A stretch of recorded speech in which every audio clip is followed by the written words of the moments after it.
people united will never be defeated. The people united will never be defeated. The people united will never be defeated. The people united. Ang tao, ang bayan, hindi magagaling. Ang tao, ang bayan, hindi magagaling. Ang tao, ang bayan, hindi magagaling. Ang tao, ang bayan, hindi magagaling. Kung nakikinig si Risa, she knows what I was talking about. Alam niya kung anong ibig ko sabihin. Alam ni Risa. Yan ang pasabog ng dating NPA top leader na si Peter Mutok laban kay Senator Risa Ontiveros. Si Ontiveros ang nasa likod ng mga pag-uusig ngayon kay Pastor Apollo C. Quiboloy sa Senado. Ngunit para kay Mutok, walang moral ascendancy si Ontiveros para pasaringan ng pang-aabuso ang butihing pastor. Wala siyang karapatan na magsalita ng ganon kay Pastor Quiboloy. Para bang malinis siya. Bakit? Ang tanong ko, malinis ba siya? Malinis ba si Risa? Mas madumi ba si Pastor Quiboloy kaysa sa kanya? Nang matanong kung involved ba sa extramarital affair si Ontiveros, something like that lamang yung naging sagot ni Mutok. Hindi naman ito nagdetalye pa sa nalalaman niya patungkol sa sekreto ng senador. Hirit naman niya kay Ontiveros, huwag raw itong magmalinis.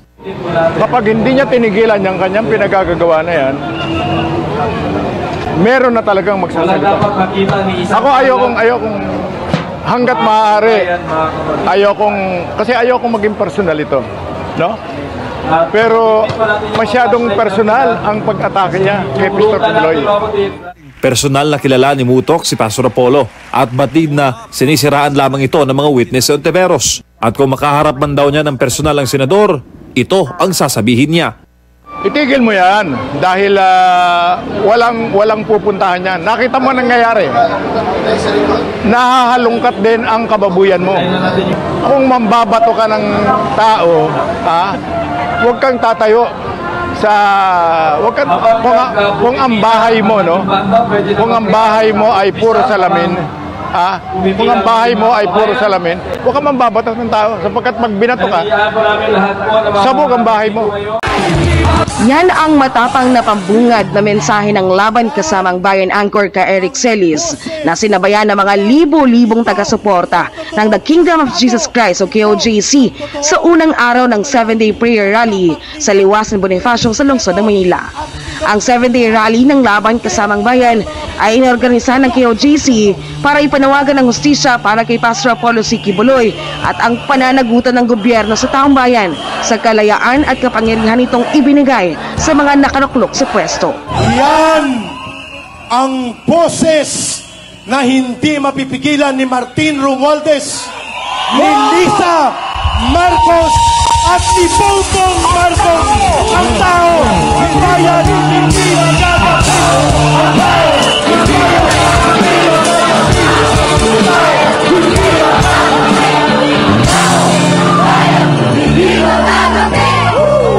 Paglilinaw ni Ka Eric na hindi pag-aaklas ang ginagawa ng grupo, kundi ang pagpapakita ng malayang pamamahayag ng saloobin ng mga Pilipino. At walang Martin Romualdez na mag-aabuso sa poder kung wala ang kapangyarihan ng mamamayan na nagluklok sa kanila.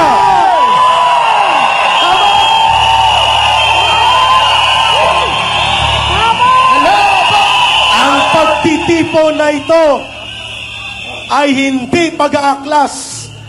Ang pagtitipon na ito ay hindi pagre-rebelde. Ang pagtitipon na ito ay isang pambansang pagkamulat at isang direktang pahayag ng demokratikong saloobin ng mamamayang Pilipino. Saad pa nito, hindi basta-basta tatahimik ang mga Pilipino sa mga umanay pangungurakot na ginagawa ng mga nakaupo sa pwesto. Akala nila hindi natin pupunain na hindi nila may paliwanag ang bilyon-bilyon na pundo na nilulustay nila Martin Romualdez. 2 billion noong Disyembre ang travel expenses na hindi nila binuksan ang libro sa mamamayan. Hindi mo mamamayan! Hindi mo mamamayan!